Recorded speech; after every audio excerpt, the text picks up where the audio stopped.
Doctor ortho Ayurvedic oil and capsule. अब दर्द भी घुटने टेकेगा। बाराबंकी को सीएम योगी की सौगात। सीएम योगी ने करीब 542 करोड़ की 82 विकास परियोजनाओं का किया लोकार्पण और शिलान्यास। भगवान लोदेश्वर मंदिर पहुंचकर किया रुद्राभिषेक। भगवान लोदेश्वर के मंदिर के जीर्णोद्धार का किया ऐलान। बाराबंकी की उपेक्षा के लिए सीएम योगी ने समाजवादी पार्टी और कांग्रेस पर साधा निशाना। 2027 में महिलाओं पर कांग्रेस का बड़ा दाव। करीब 35% सीटों पर महिला चेहरे उतारने पर विचार। प्रत्येक विधानसभा क्षेत्र के संभावित प्रत्याशियों के पैनल में कम से कम एक महिला दावेदार का होना अनिवार्य। मथुरा के द्वारकाधीश मंदिर में दान पात्र का ताला तोड़कर चोरी। वहीं वृंदावन बांके बिहारी मंदिर से चांदी का रथ गायब होने का दावा। चांदी के 4 पलंग, चांदी का सिंहासन और अन्य बहुमूल्य सामान भी गायब। फलाहारी महाराज ने सीएम योगी से की जांच की मांग।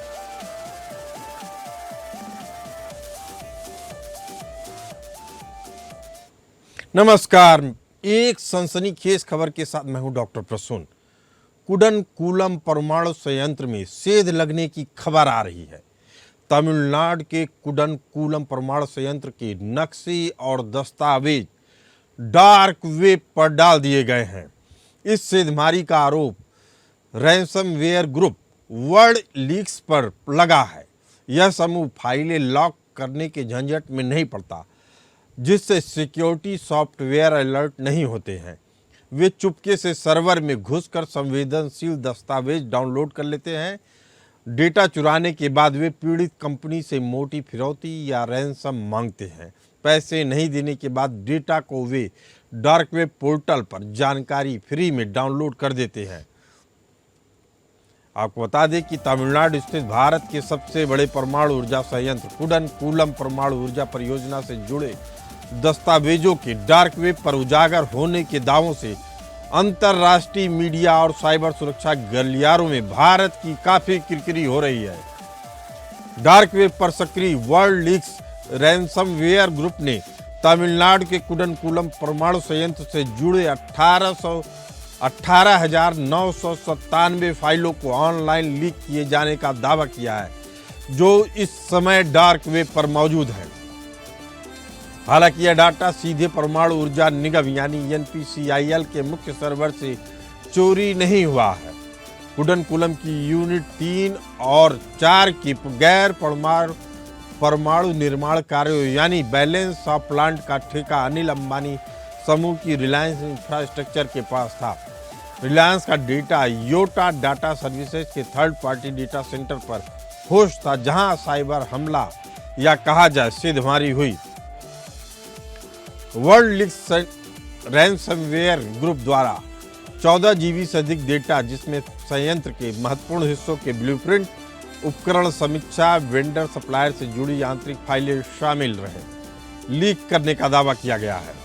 डार्क वेब पर वेंटिलेशन और कूलिंग सिस्टम के ब्लूप्रिंट, कॉमन कंट्रोल रूम की संरचना और लेआउट, उपकरणों की निरीक्षण रिपोर्ट, टेंडर दस्तावेज और वित्तीय बिलिंग डेटा जानकारी उपलब्ध है। इसके अलावा डार्क वेब पर सप्लायर्स की सूचियां, अधिकारियों के साथ हुई बैठकों के संवेदनशील मिनट्स ऑफ मीटिंग भी उपलब्ध हैं। हालांकि सरकार ने साफ कर दिया है कि सेध सरकारी सर्वर में नहीं बल्कि निजी वेंडर के सर्वर सिस्टम में हुई है।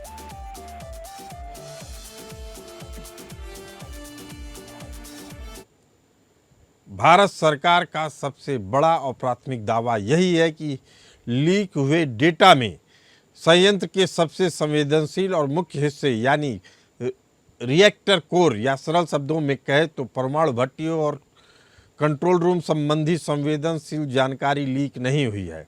आपको बता दें कि रैंसमवेयर एक प्रकार का फ्रॉड सॉफ्टवेयर या मैलवेयर है, जो आपके कंप्यूटर या डिवाइस को लॉक कर देता है या डेटा को एन्क्रिप्ट कर देता है। इसके बाद हमलावर आपकी डेटा या सिस्टम का एक्सेस वापस देने के एवज में फिरौती की मांग करते हैं। यह समूह एक सर्विस प्लेटफॉर्म रास यानी रैंसम एज इन सर्विस की तरीके से काम करता है, जहां दुनिया भर के फ्रीलांस हैकर्स भी इनके इंफ्रास्ट्रक्चर का इस्तेमाल करके डेटा लीक कराने में जुड़ते हैं। लेकिन भारत सरकार का दावा अलग है। मामला सामने आने के बाद nuclear power corporation of India limited यानी NPCIL और केंद्रीय परमाणु ऊर्जा मंत्री ने स्थिति स्पष्ट की है। सरकार का कहना है कि जिस कंप्यूटर सिस्टम में परमाणु रिएक्टर चलता है वह इंटरनेट या बाहरी नेटवर्क से बिल्कुल एयर गैप्ड या कहें ऑफलाइन रखा गया है। भारत सरकार का दावा है कि इंटरनेट या डार्क वेब के जरिए रिएक्टर के संचालन में कोई गड़बड़ी करना या उसे हैक करना पूरी तरह से असंभव है।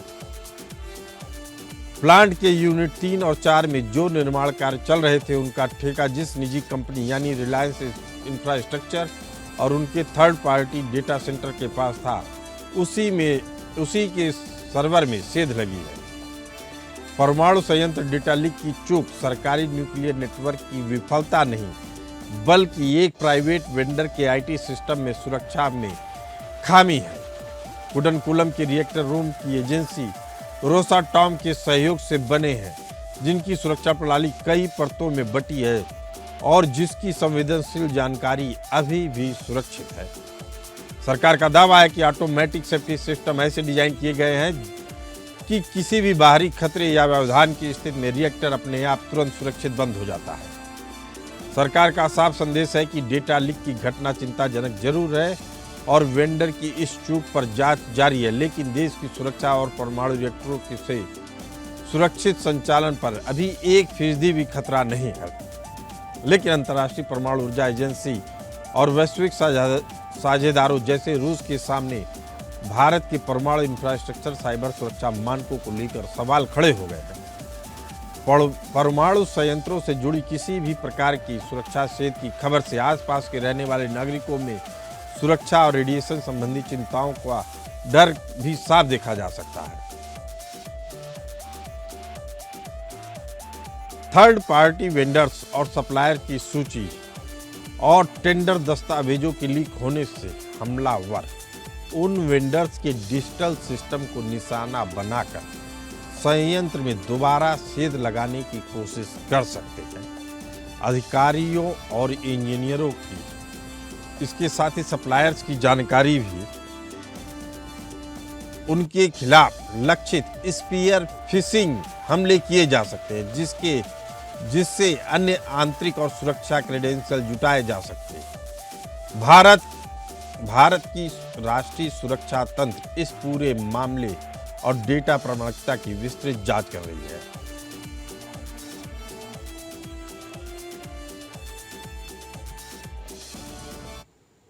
हालांकि भारत की सुरक्षा एजेंसी CERT इन ने साफ कर दिया है कि अभी चिंता की बात नहीं है। इसी मुद्दे पर चर्चा करने के लिए हमारे साथ मौजूद हैं वैज्ञानिक राम श्रीवास्तव जी।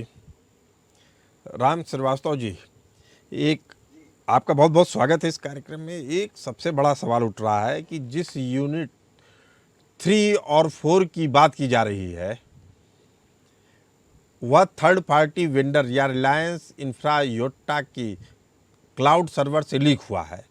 देश की इतनी संवेदनशील परमाणु इंफ्रास्ट्रक्चर के लिए थर्ड पार्टी डेटा सेंटर्स को दी गई अनुमतियों में से एंड टू एंड इंक्रिप्शन या जीरो ट्रस्ट आर्किटेक्चर का अनिवार्य पालन क्यों नहीं हुआ या कहाँ चूक हुई और इसका जिम्मेदार कौन है? जी देखिए, रैंसमवेयर जो सॉफ्टवेयर है ये हैकिंग के काम में आता है और हैकिंग का जो तरीका है ये डार्क वेब चलती है और इसका केंद्र जो अमेरिका में और दूसरे कुछ देशों में भी है और चीन भी इसमें अपनी भूमिका अदा करता है और ये एक तरह से साइबर डकैती है जिसमें कि वो कहते हैं कि हमने आपका ये लीक कर दिया है या ये हम लीक कर देंगे और इसको लॉक कर देते हैं वो कई बार कंप्यूटर्स को और iCloud को पूरा लॉक कर देते हैं, डेटा कोई नहीं निकाल पाता है, पासवर्ड हैक कर लेते हैं वो, तो फिर कहते हैं अगर खुलवाना हो तो इतने डॉलर दीजिएगा। तो इसकी अंतर्राष्ट्रीय डकैती के अलावा और कुछ नहीं है।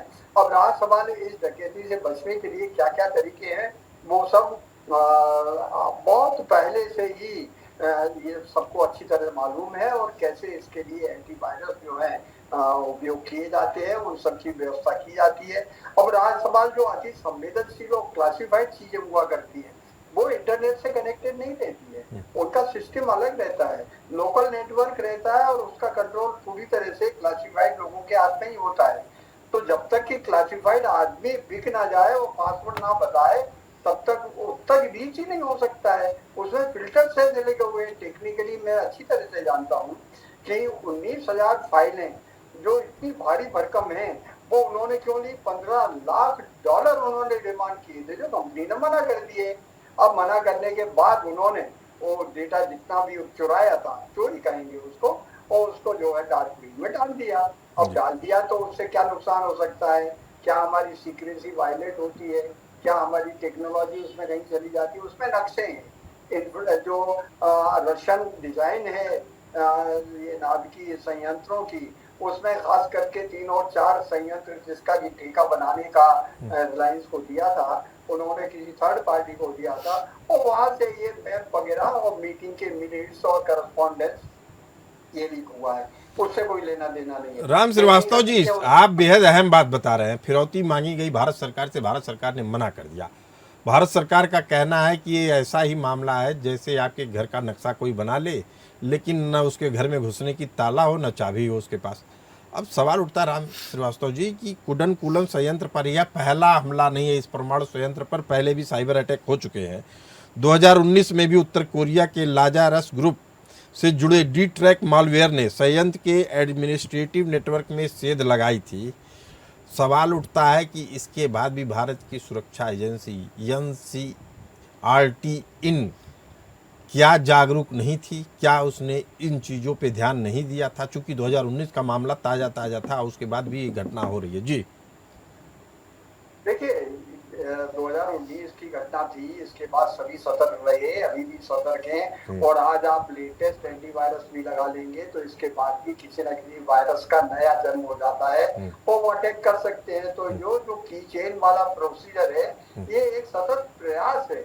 अब रहा सवाल ये कि हम अपने जो संवेदनशील डेटा है उसको सुरक्षित कैसे रखें, उसको हमको इंटरनेट से दूर रखना पड़ता है, उसका नेटवर्क अलग रहता है, उसका अगर आप किसी भी तरीके से लिंकेज इंटरनेट से कर देंगे तो वहाँ हैकर्स पहुंच सकते हैं। अब जहाँ तक हैकिंग का सवाल है, हैकिंग एक ऐसा क्रिप्टो करेंसी का बिजनेस हो गया है कि अब जब से AI आया है, मशीन लर्निंग आया है, आपके कंप्यूटर को, आपके ऑपरेशन डिजाइन को पूरा का पूरा डार्क वेब में बैठे हुए डकैत जो है उसको असेस कर सकते हैं। राम श्रीवास्तव जी, मेरा सीधा सवाल है कि कोई तो जिम्मेदार होगा इस चूक के लिए, किसको जिम्मेदार ठहराया जा सकता है? जी, तो सिर्फ और सिर्फ आपके अपडेटेड नॉलेज को जिम्मेदार ठहराया जा सकता है। अगर आप उस फील्ड में सिक्योरिटी के मामले में पिछड़ गए हैं, पुराना वर्जन कहीं से खरीद के लिया है और उसमें कहीं चला जाता है, जब तक हम अपना खुद का अपना सॉफ्टवेयर तैयार करके उसके इन्स एंड आउट्स के डिटेल्स जो है अपने तक सीमित नहीं रखेंगे, तब तक ये सब गड़बड़ होने की संभावना आप निरस्त नहीं कर सकते। आपका कंप्यूटर जो है हैक हो सकता है, मेरा हो सकता है, आपका मोबाइल हो सकता है। आजकल स्पैम के कितने सारे अननोन कॉल आते हैं, अगर आपने कह दिया, अगर एक कॉल भी आपने रिसीव कर लिया और टच कर दिया, वो कहेंगे आप इसको लॉगिन कीजिए। जैसे ही आपने लॉगिन किया, आपका मोबाइल, आपका कंप्यूटर पूरी तरह उनके हाथ के कंट्रोल में चला जाएगा, आपका बैंक अकाउंट खाली हो जाएगा। इतनी सब प्रिकॉशन करने के बाद भी आज की तारीख में साइबर क्राइम हो रही है या नहीं हो रहे हैं? हो रही है, लेकिन सरकार का कहना है कि मुख्य रिएक्टर कोर एयर गैप्ड है और इंटरनेट से अलग है। इसका मतलब सीधा सीधा यही है कि वो ऑफलाइन है, डायरेक्ट कोई भी एक्सेस नहीं कर सकता है। लेकिन जब वेंटिलेशन, कूलिंग, वाटर चैनल और कंट्रोल रूम के ब्लूप्रिंट्स डार्क वेब पर हों, तो क्या हमलावर को फिजिकल या सप्लाई चेन रूट्स के सिस्टम से पंगु नहीं बनाने का नक्शा मिल गया है? ये तो साफ है कि क्या। देखिए जी, बहुत सीधी सी बात है, इसरो में हमारी स्पेस में इतनी रिसर्च हो रही है, हम अपने लॉन्च व्हीकल छोड़ते हैं, हमारे सैटेलाइट छोड़ते हैं। अगर ये सॉफ्टवेयर कहीं किसी तरह से प्रदूषित हो जाए तो निश्चित रूप से हमारे जो सैटेलाइट हैं वो सिग्नल भेजेंगे नहीं, दूसरे लोग चुरा लेंगे। तो ये टेक्निक होती रहती है, इससे बचने के भी उपाय हैं। चर्चा कर रहे हैं तमिलनाडु के कुडनकुलम परमाणु संयंत्र की, जहां से संवेदनशील डाटा लीक हुए हैं। सरकार का कहना है कि ये डाटा संवेदनशील तो है, लेकिन जो मुख्य जानकारी है वो अभी भी हैकर्स के हाथ नहीं लगी है। संजीव श्रीवास्तव जी हमारे साथ मौजूद हैं, जियोपॉलिटिकल एक्सपर्ट। संजीव जी, कुडनकुलम संयंत्र पर यह पहला हमला नहीं है। 2019 में भी उत्तर कोरिया के लाजारस ग्रुप ने डी-ट्रैक मालवेयर के जरिए इस संयंत्र के एडमिनिस्ट्रेटिव नेटवर्क में सेध लगाई थी। बार बार होने वाले हमले सुरक्षा घेरे पर सवाल उठाते हैं। क्या केवल इसे फिरौती की घटना मानना मामले की गंभीरता को कम करना नहीं है? और क्या इस तरह की कार्रवाई में पाकिस्तान या दुश्मन देशों का हाथ नहीं होगा? जी संजीव जी। देखिए प्रसून जी, भारत के महत्वपूर्ण जो वाइटल जो इंस्टीट्यूशंस हैं उसके ऊपर ऐसी साजिशें, इस तरीके के हमले लगातार जो भारत के शत्रु करते हैं, एंटी इंडिया एक्टिविटीज करने वाले, विदेशों में रहने वाले जो भी ऐसे साजिश करता जो कि भारत को हानि पहुंचाने की मंशा रखते हैं, वो लगातार ऐसी साजिशें रचते हैं, जिसके को लेकर के हमें अपनी जो अत्यधिक जो सतर्कता है वो लगातार बना करके रखने की आवश्यकता है। और इस तरीके की घटनाएं जब कभी भी इसकी आशंका हो या इस तरीके की रिपोर्ट्स आ रही हो, तो ऐसे में तो और अधिक सतर्कता को बरतने की आवश्यकता होती है। संजीव जी, राम श्रीवास्तव जी ने एक बड़ी अहम बताई कि $15 लाख मांगा जा रहा था रैंसम। क्या जो डिमांड की गई थी ये केवल भटकाने के लिए था या दुश्मन देशों की ये कोई गहरी साजिश है? जी देखिए, इस तरीके का जो मैंने जैसा कहा कि फिरौती को वसूलना, साजिश करना, भारत को घेरना, भारत को दबाव में डालना, इस तरीके की जो एक्टिविटीज लगातार चल रही हैं। और जैसा कि मैं आपके सोच में हम पहले भी डिस्कस कर चुके हैं कि जो विश्व भर में भारत के विरुद्ध बड़ी साजिशें चलती हैं, डीप स्टेट एलिमेंट जो होते हैं, पाकिस्तान, चाइना जैसे जो एडवर्सरीज हैं, आतंकवादी संगठन है, एंटी इंडिया एक्टिविटीज करने वाले जो भी संगठन है, वो सभी ऐसी साजिशें करते हैं। तो ऐसे में भारत को के ऊपर दबाव डालने की रणनीति के तहत इस तरीके का जो रैंसम इत्यादि को मांगने का कार्य किया जाता है और इस तरीके की साजिशें भारत के वाइटल स्टेशन को क्षति पहुंचाने के लिए की जाती हैं। उसको लेकर के हमें अभी सतर्कता को बरतने की आवश्यकता होगी और इस तरीके के साजिशों के ट्रैप में जाए देखिए, भारत फंसने वाला नहीं है, लेकिन जानकारियां लीक हो रही हैं, सुरक्षा में कहीं ना कहीं चूक है। वर्ल्ड लीक रैंसमवेयर ग्रुप पहले डेल, फिर नाइकी और टाटा जैसे बड़े नेटवर्क के थर्ड पार्टी सर्वर को निशाना बना चुका है। जब इस ग्रुप का तरीका ही वेंडर के जरिए सेध लगाना है, तो हमारे साइबर सुरक्षा तंत्र और CERT इनके पास थर्ड पार्टी डेटा सेंटर्स के लिए एडवांस थ्रेट इंटेलिजेंस क्यों नहीं था? राम श्रीवास्तव जी।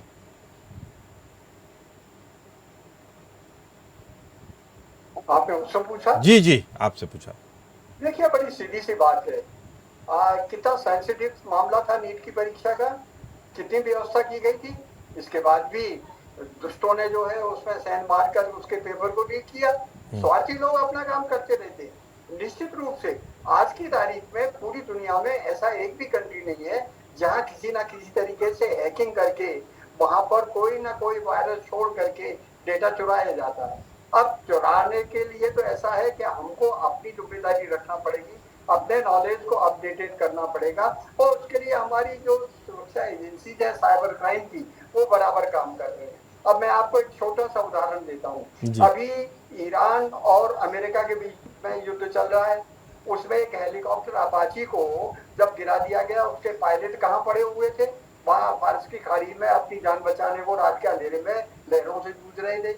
उनकी रक्षा किसने की?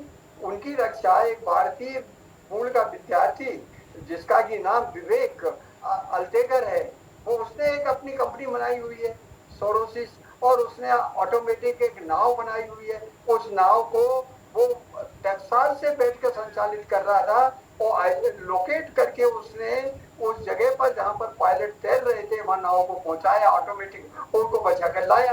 तो साइंस इतनी तेजी के साथ एडवांस हो रही है, लेकिन हैकर्स हमसे ज़्यादा एडवांस हो जाए, सरकार से ज़्यादा एडवांस हो जाए तो सोचना पड़ेगा। संजीव श्रीवास्तव जी, कुडनकुलम में रूसी एजेंसी रोसाटॉम की तकनीक इस्तेमाल हो रही है। अंतर्राष्ट्रीय परमाणु ऊर्जा एजेंसी IAEA के साइबर सुरक्षा मानकों के लिहाज से इतने बड़े डेटा के डार्क वेब पर आने से वैश्विक स्तर पर भारत के परमाणु इंफ्रास्ट्रक्चर और डेटा प्रोटेक्शन फ्रेमवर्क की विश्वसनीयता पर कितना बड़ा असर पड़ेगा? जी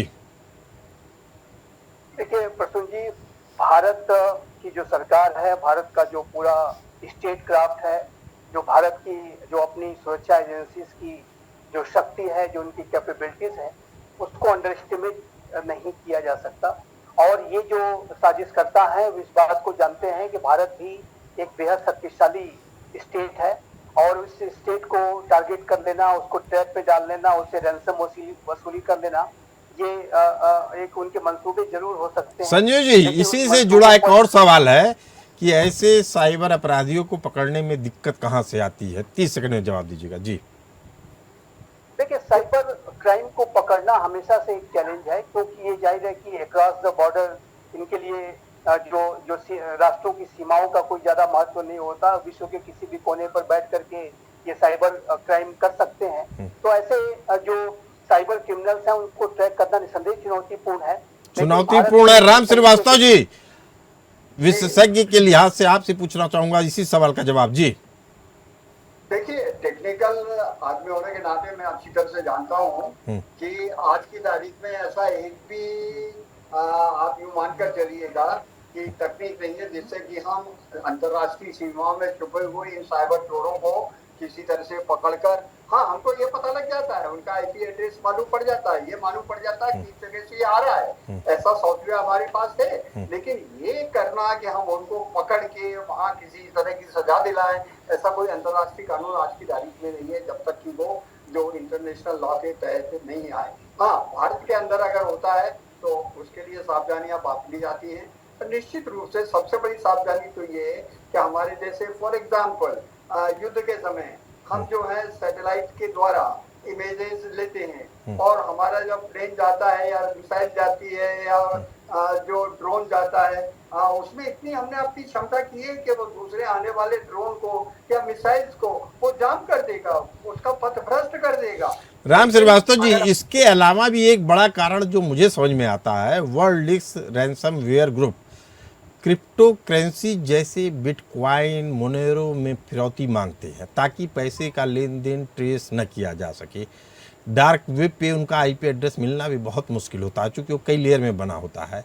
कई बार ऐसे ग्रुप वित्तीय मुनाफा कमाने के साथ साथ किसी भी देश के महत्वपूर्ण सुरक्षा खुफिया एजेंसियों के साथ क्लोजली काम कर रहे होते हैं, जिन्हें स्टेट स्पॉन्सर्ड हैकर्स भी कहते हैं।